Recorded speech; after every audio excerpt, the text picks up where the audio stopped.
আমি আজকে ঘুরে ঘুরে বিভিন্ন জায়গায় দাঁড়িপাল্লা 3 দিন ধরে দেখছি, কিন্তু এত শানদার দাঁড়িপাল্লা আর কোথাও দেখছি। এই জন্যে আমরা উল্লাপাড়া এবং সলঙ্গাবাসীকে বিশেষভাবে মোবারকবাদ জানাচ্ছি।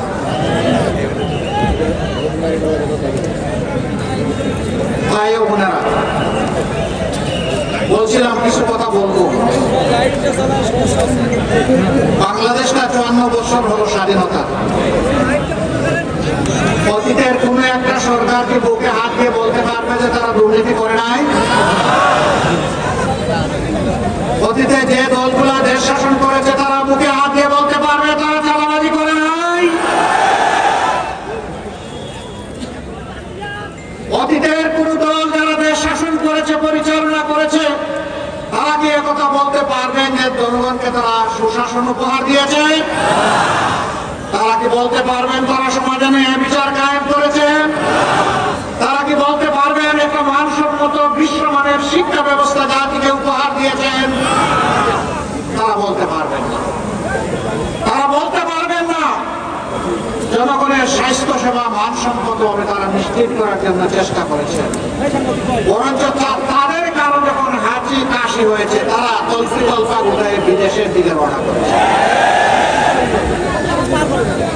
আবার দেশে যখন কোন বিপজ্জনক পরিস্থিতি সৃষ্টি হয়েছে তখন হয়তো অনেকে দেশে থাকতেও পারে। বন্ধুগণ, আপনাদের পার্শ্ববর্তী জেলা পাবনা, আমাদের হৃদয়ে এখনো রক্তক্ষরণ হয়। বাংলাদেশ জামাতে ইসলামীর সম্মানিত আমির শহীদ মৌলানা মতিউর রহমান নিজামী একজন ফেরেশতা স্বভাবের মানুষ। আল্লাহু আকবার।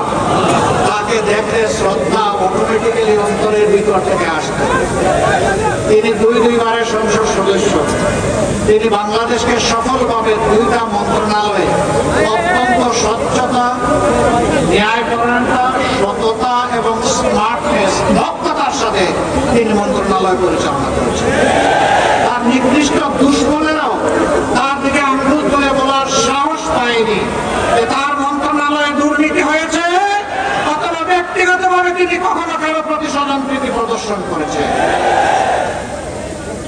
আরেকজন গর্বিত সন্তান, তিনি ইউনিয়ন পরিষদের সদস্য থেকে জাতীয় পরিষদের সদস্য বারবার হয়েছে। বিশিষ্ট আলেমে দ্বীন, বিশিষ্ট সমাজসেবক, রাজনীতির এক আইকন ছিলেন হযরত মাওলানা আব্দুস সোবহান। এই 2জন মানুষকেই তৎকালীন সরকার ঠান্ডা মাথায় খুন করেছে। শুধু কি 2জন? তাদের সাথে আরো তাদের যোগ্য 9 জন সহযোগিতাকে এইভাবে খুন করা হয়েছে।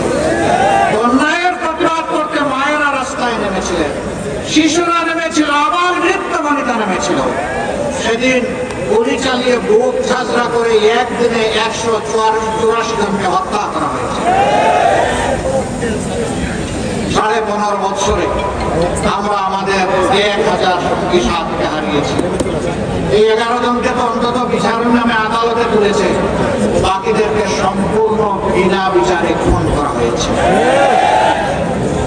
5000 সহকর্মীকে জীবনের তরে পঙ্গু করে দেওয়া হয়েছে।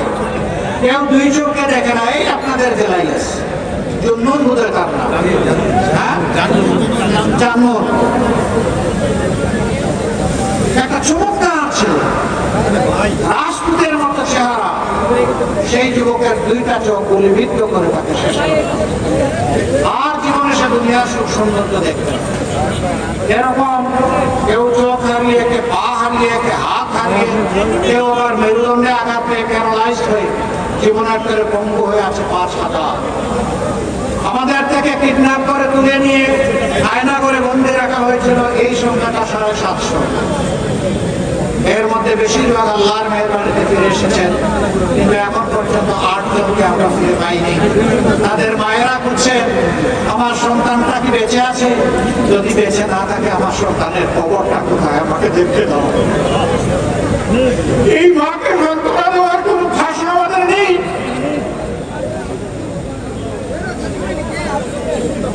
শিশু সন্তান দিয়ে সন্তান বলে আমার বাবাকে ফিরে আসে, কোথায় আমার বাবার কবর, যদি তাকে ভুল করে তাকে আমাকে দেখিয়ে দাও। ভিতরে অন্তত একটু শান্তি অন্তত হতো। এরকম হাজারো কান্না বুকে চেপে আপনাদের ভালোবাসা এই সংগঠন জনগণের কল্যাণে নিজেকে উজাড় করে দেওয়ার চেষ্টা করছে।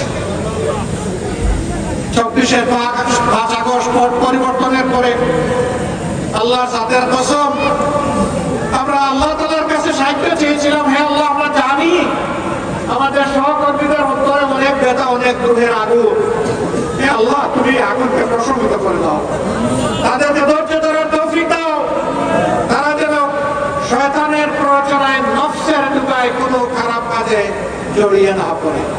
আল্লাহু আকবার। 3.5 কোটি মানুষের এই সংগঠন সবাই প্রাপ্তবয়স্ক। আলহামদুলিল্লাহ, আলহামদুলিল্লাহ। এই সিরাজগঞ্জে, উল্লাপাড়ায়, চলঙ্গায়, যেখানেই বলেন জামাতের লোকেরা কি কোথাও চাঁদাবাজি করে?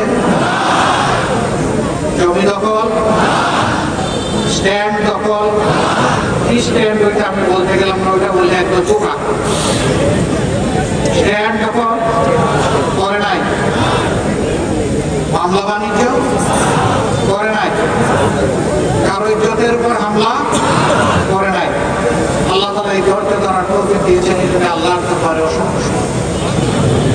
আমরা কখনো এগুলা করবো না, অতীতেও আমরা করবো না। যে আমাদেরকে যাই বলুক, আল্লাহ সাক্ষী, এদেশের জনগণ সাক্ষী। আমরা কি এইটা বাজে লোকের মুখে আমাদের শুনতে হবে? দেশপ্রেমিক লোকেরাই আমাদের সাক্ষীর জন্য যথেষ্ট।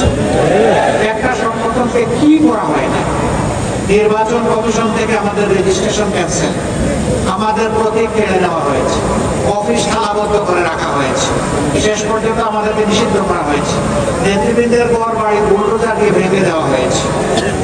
কি করা হয় না?